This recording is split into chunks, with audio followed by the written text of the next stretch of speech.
Hey everyone, welcome to season 7 of The Whitney Reynolds Show. I'm your Chief Inspiration Officer and host, Whitney Reynolds, and we are so glad that you have found us. In case you're new to our program, we want you to know a few things. 1, you found your safe space for life-changing television. Our mission is your story matters, and we do that with each show we bring throughout our new season. We also are nationally syndicated through NETA to PBS stations across the nation, so you can always set your DVR at home. Going forward, and for the last 10 years, we have aimed to be the strongest voice of hope when it comes to television, and that's exactly what we'll do this season. So now sit back and be reminded your story matters. For more inspiration outside of our show, go to WhitneyReynolds.com. Thanks for watching. This and more coming up on The Whitney Reynolds Show. When the judges asked those two brothers to vacate the land, otherwise they would go to prison, they choose to go to prison. There are 3 great things. There's faith, there's hope, and charity. The greatest of these is charity or love. And the way that we do as artists, the way that we show love, and we think that the most deserving people of that love are the people who loved us. Folks that have traveled across countries, folks that have been unhoused for a decade. Can we get them into something that says, you're seen, you're loved, this is yours? Let's open your tolerance window. Let's figure out what you actually need. The Whitney Reynolds Show is made possible by Simple Modern, drinkware with unique styles for adults and kids. Take us with you. Kevin O'Connor Law Firm. When it comes to your injuries, we take it personally. Together at Peace, a foundation with a mission to generate financial support for hospitals, schools, and many charities that provide compassionate bereavement care and foster spiritual resilience. We are here to inspire tangible moments and share the light of loved ones who have passed away, always doing good in their honor. Children's Learning Place, a school for the earliest learners dedicated to aiding every child in uncovering the power of learning. Our curriculum is centered around empowering young students with the confidence to overcome present and future challenges to promote a brighter future for our youth and community. The Adventures of the Harry Moon book series for kids that focuses on becoming your best self with themes of friends, anti-bullying, and responsibility at harrymoon.org. Kevin Kelly, joeperillo.com, High Five Sports, Fume Claire, Respiratory Health Association, Hearing Health Center, Mike Dyer with Edward Jones.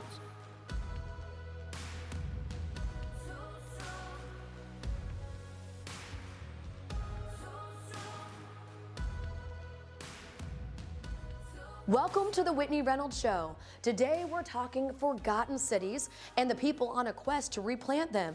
Join us as we delve into the secrets of these enigmatic places, uncovering the tales of their rise and fall and unlocking the new build. Here we believe your story matters. Whatever the story is behind those scars, I think it's beautiful. I was that story. The one that needed a safe space. We can build a stage, speak life back into this community. So we created it. From this moment on, everything has changed. Just treat housing as a human right. When I was, I think, 15 months old, my mom adopted me. I've been transitioning for 3.5 years, and I'm nowhere near being close to where I want to be.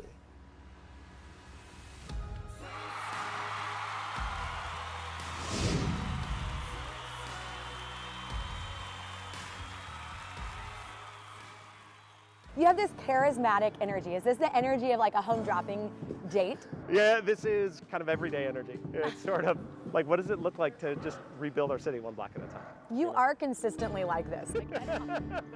Designer, urban planner, innovator, teacher, leader, and entrepreneur. Tim's career blurs the lines between architecture, construction, development, and public policy to support a more complete and holistic community.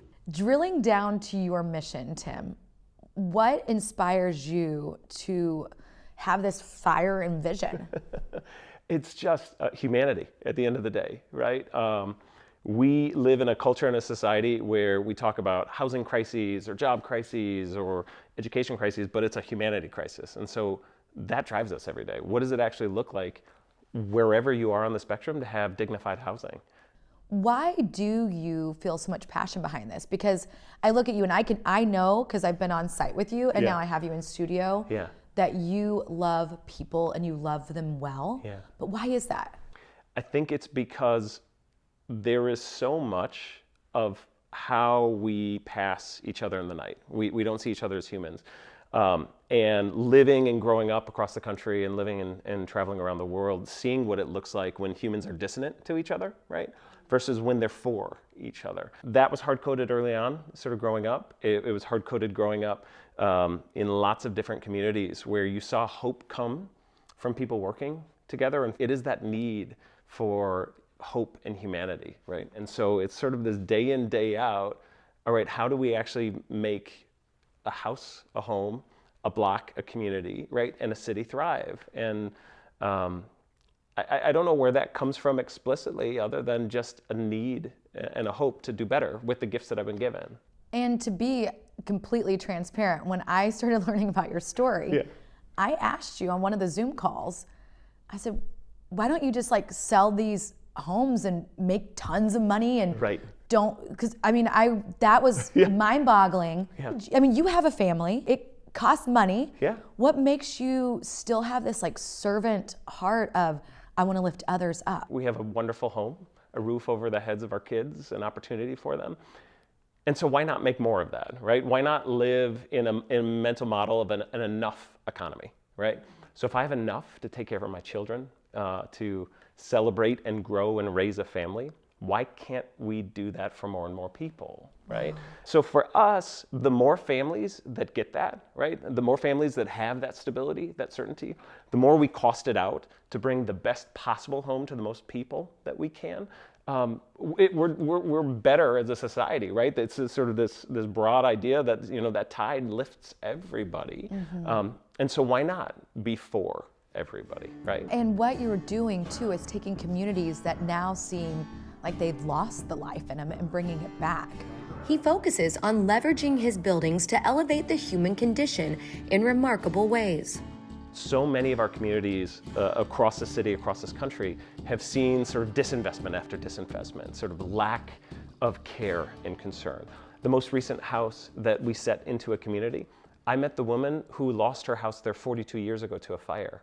There were 6 homes that burned down because nobody came to put the fire out, right? But what she saw was something growing out of that dirt, and she found joy in it. When we set the very first house in West Humboldt Park, we saw gardens planted, we saw fences mended, because we saw a whole community saying, oh, somebody is caring for us, somebody's paying attention to us. And so it's that kind of hope, right? And it's infectious and it's addictive to see joy come out of a place that has, for many people, just been ignored or forgotten. You know, anybody, I don't want to say anybody can build, but there's tons of companies that can do what you're doing. That's right. Is there anybody else that has a model like yours? Not really, right? There are lots of models that exist in each category. And I think you hit the nail on the head. If we're just building houses, we could have done that a while ago. Building's complicated, but it's easy, right? But fundamentally rethinking how we finance housing to get working class individuals into housing, that has to be a game changer. Fundamentally realizing that if you're moving somebody from generational or long-term renter into first-time homeownership, that you have to come around and love and support them. And so what we found, originally thought we were just, again, building houses. But if we're building homeownership, then those rings and those circles have to get bigger and bigger to say, all right, what else gets in the way? Is it a credit score? All right, let's partner with organizations to help people improve their credit score over time. Are you doing that? We're doing that, right? So you're bringing other experts in with you. That's right. Because you know it's not just a one and done. No, as an example, the 2 leading causes of foreclosure in many of our communities are death and disability of a wage earner. And so we reached out, we sort of cast that net a little bit further, reached out to Northwestern Mutual and said, what would it look like for us on behalf of our families to provide life insurance, disability insurance? So God forbid something tragic happens, you can grieve because you're not losing your home, you're not being foreclosed on. And that's important, right? So that is one of those things that you don't have to do if you're building houses, but you must do if you're building homeownership. Having the knowledge and the history of what transpired here over the years, how a very vibrant community went from 135,000 people to now below 35,000 people, job loss, loss in hope, loss in an economic engine. We spent a lot of time talking to community, And one thing that we heard over and over again is please figure out what to do about our vacant lot issue. And so we're championing that, trying to work with community and work with the city to bring back these vacant lots to places where families can call home. Getting to know folks on the block, sitting on front porches and having conversations, hearing some of the concerns that people have who may not be able to afford that home, even if it is affordable, right? Spending that quality time, it's hard, but it's good because, again, it's human-to-human conversation. The crew that we've built, they come from the same communities that we work in. We identify minority and women-owned businesses within those communities and hire them to do the work for us. The reason why real estate was so important and critical to my professional life as well was because I wanted to be able to offer opportunities for home ownership to other people. And so being able to work for a company has given me the opportunity to learn while also engaging and empowering my own desire to bring homes to communities. An amazing example, the house that you just saw set, right? A window was open yesterday. Somebody was staging the house. And the security guard on that block called his friend 2 miles away in another neighborhood and said, "Don't you know Tim? Can you ask him? Let him know that the window's open," right? So these are two different neighborhoods, but this network of how community works together to sort of support each other, right? That's trust that has to be earned, and it's trust that you have to protect because it's so easily lost in communities that have seen story after story, promise after promise, decade after decade. Tim's mission extends beyond rebuilding neighborhoods. It also encompasses people who have had to leave their homes and seek refuge. He wants them to know they are not forgotten. When it comes to the refugee crisis, Yeah. you're dipping your toe and saying, okay, let's actually give dignity here. And you've actually lived in one of these homes that you're talking about to show what it's like. That's because, again, to know the experience. So I was blessed, one of my 8-year-old twins, Emmanuel, joined me, and we slept on the corner of Monroe and Racine for a weekend in this tiny home. And we did it so that we could have conversations. I did it so that I could see if what we talked about actually played out and worked the way it did. I can't authentically ask other people to do that if I don't know what that looks like and what that feels like. I can't authentically scale a business and expand into other communities if I don't actually speak authentically and from a place of experience, right? And so there is the version where I just kind of fly in, drop a house, sell it for a lot of money, right? Then I don't care about that fabric. If we believe in the dignity of housing, right, then it's every scale of housing. So whether it is 8,000 square feet or 800 square feet or 80 square feet, right? If it's dignified, if we can see each other as humans in it, so we have asylum seekers that are arriving, we have existing unhoused populations that are growing every single day in so many communities. And when we start to see them as other, then we start to sort of separate ourselves. And so what we said is, all right, if we can build beautiful housing that people can own, can we build beautiful housing that people can just get a breath in? Folks that have traveled across countries, folks that have been unhoused for a decade. Can we get them into something that says, you're seen, you're loved, this is yours? Let's open your tolerance window. Let's figure out what you actually need. Wow, you are incredible. Tim, thank you so much for coming on. It's my pleasure. Thank you for helping us tell this story.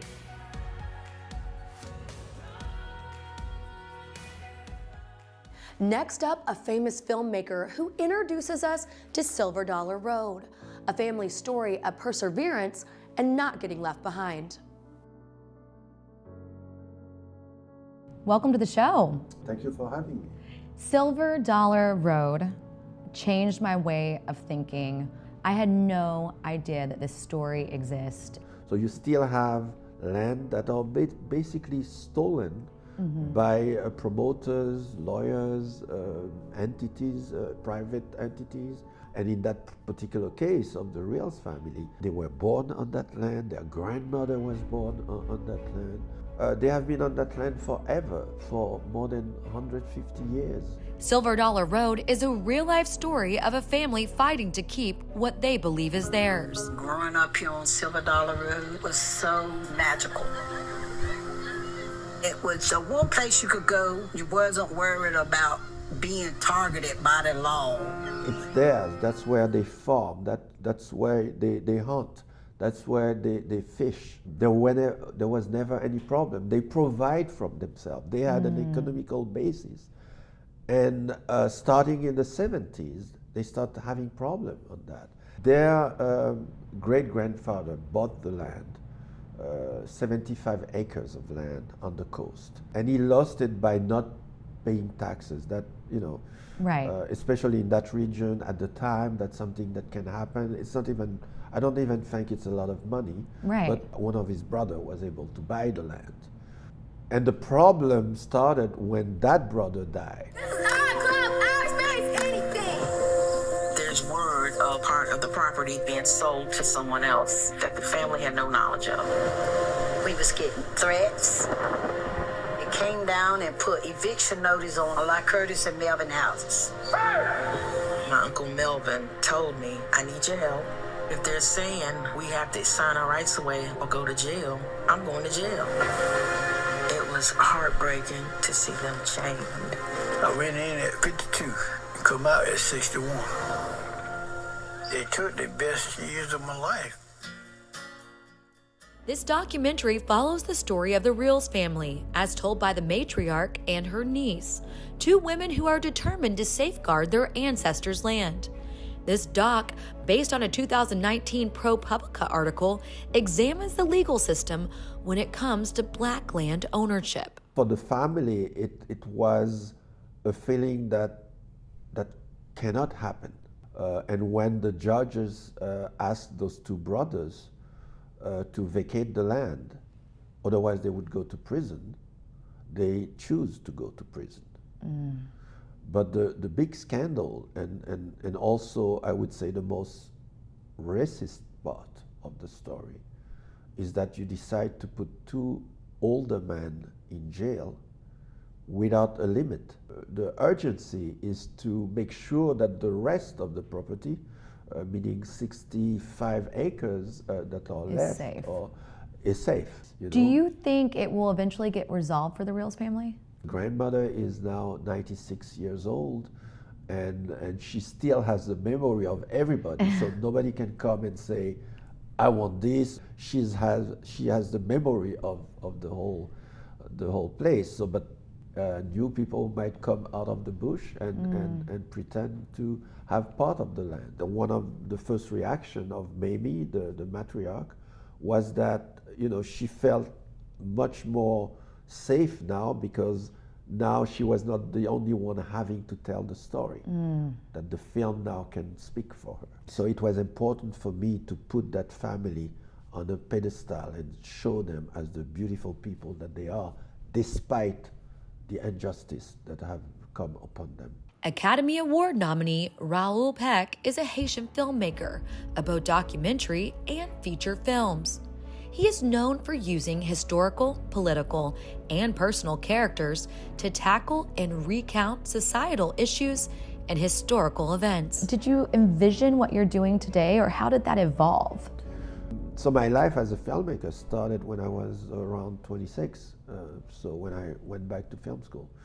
I knew that if I go into film, it was to tackle subjects that I deem more important than just entertainment.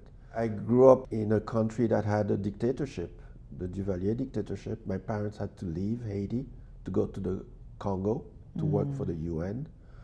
And as a young man, it was clear that I will have to go back to Haiti one day to fight the dictatorship. I was privileged to grow up in an environment where it was not yourself first, it was always about the collective. As a filmmaker, and I did both. I do documentaries and I do scripted film, I do cinema, I do TV. So you know what a story is as soon as you have incredible characters, you have a drama, but you have also people who has a real life and a real story to tell, and who are able to tell the story. What do you want your passion and legacy to be when it comes to these programs? I came into this field for very clear reason, for social, political reason. So when I decide to tackle a project, I'm much more in the mode of how do I transmit what I felt, what I see, what my characters are going through to a wider audience.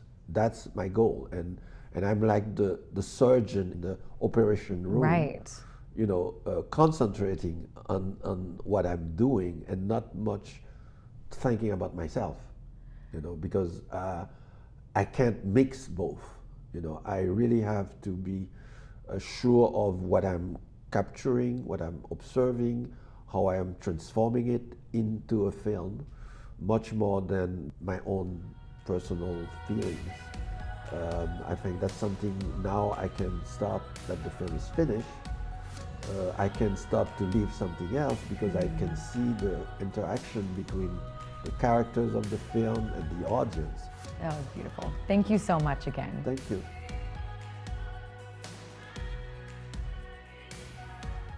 Now to another familiar face, Harry Lennox. Now he has played several roles I've personally watched, yet this new project is one I learned about firsthand when we did our TEDx together. He went right before mine, and his talk captivated me so much, we wanted him to come in studio and share it again. What is your why for giving back in this way? When I was in high school, this is an interesting thing. My motto was a button. I used to wear it on a button. It was purple. The black print, it said, why? Why put into Bronzeville the arts and culture and performance and means of expression that was invented there, but they do not have access to in an organized way and have to go other places to entertain it. Black American culture, really, performance culture, is among the only indigenous art forms to the United States. What we've done with music, what we've done with dance, what we've done with the spoken word, with the living word, and for it not to be on ready access to the people who live in that community, where much of it was born, it is a sacred obligation then to fix that. And we can do that. We can build a stage. We can make a microphone, buy a microphone, write a speech, speak life back into this community where when we saw, when it was taken out, what followed. And so we also must know then what putting it back has the potential to do, and I think it's to bring the life back into that community. What did happen to make a collapse of this in that community? But having been there as a school teacher on the south side of Chicago, I was a music teacher and at the elementary school level, and they cut the programming. The economy was further shrinking because the industry, in the 70s, of course, when auto industries and steel plants were closing for some very good reasons, when that was taken out, the money that funded it, both the philanthropy and the lack of funding at the governmental level, made those institutions evaporate. So I want to know, what was it that stirred in you, besides seeing this lack of or being there when it went away? What made you say, hey, I really need to go back and create something for these kids? At church, at school, we were, I went to a little Catholic school, but we would do a spring play and these things. We'd meet the children from other schools who would come and see it. There was this ability, almost a celebration. But we are of the belief that charity should begin at home. There's faith, there's hope, and charity. The greatest of these is charity or love. And the way that we do as artists, the way that we show love, and we think that the most deserving people of that love are the people who loved us. God has blessed me to become a kind of symbol of this, of a kid that made good from that neighborhood. And that's my future. That's the way that this would go on, that the same thing that was given to me, I can give back. So what exactly are your plans for Bronzeville? To assemble a system that can manage properties while artists can do their art.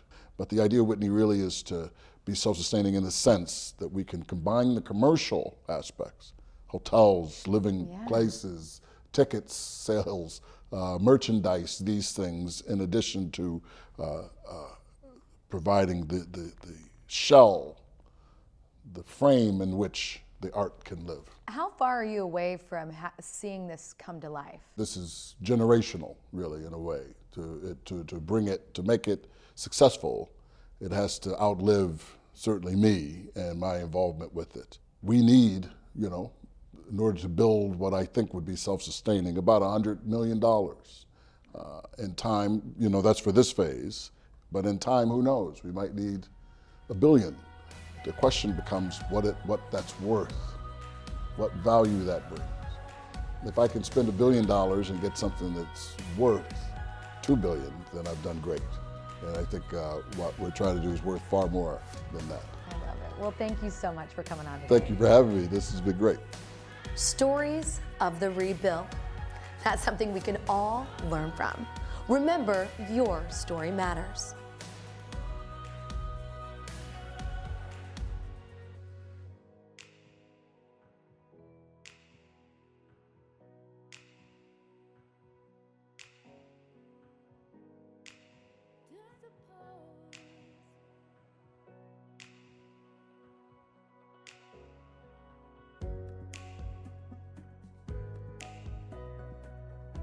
The Whitney Reynolds Show is made possible by Simple Modern, drinkware with unique styles for adults and kids. Take us with you. Kevin O'Connor Law Firm. When it comes to your injuries, we take it personally. Together at Peace, a foundation with a mission to generate financial support for hospitals, schools, and many charities that provide compassionate bereavement care and foster spiritual resilience. We are here to inspire tangible moments and share the light of loved ones who have passed away, always doing good in their honor. Children's Learning Place, a school for the earliest learners dedicated to aiding every child in uncovering the power of learning. Our curriculum is centered around empowering young students with the confidence to overcome present and future challenges to promote a brighter future for our youth and community. The Adventures of the Harry Moon book series for kids that focuses on becoming your best self with themes of friends, anti-bullying, and responsibility at harrymoon.org. Kevin Kelly, joeperillo.com, High Five Sports, Fume Claire, Respiratory Health Association, Hearing Health Center, Mike Dyer with Edward Jones. Want to stay connected to all things Whitney Reynolds? Well, follow us on social media and you'll get exclusive content and updates from the show. All episodes are available for streaming anytime.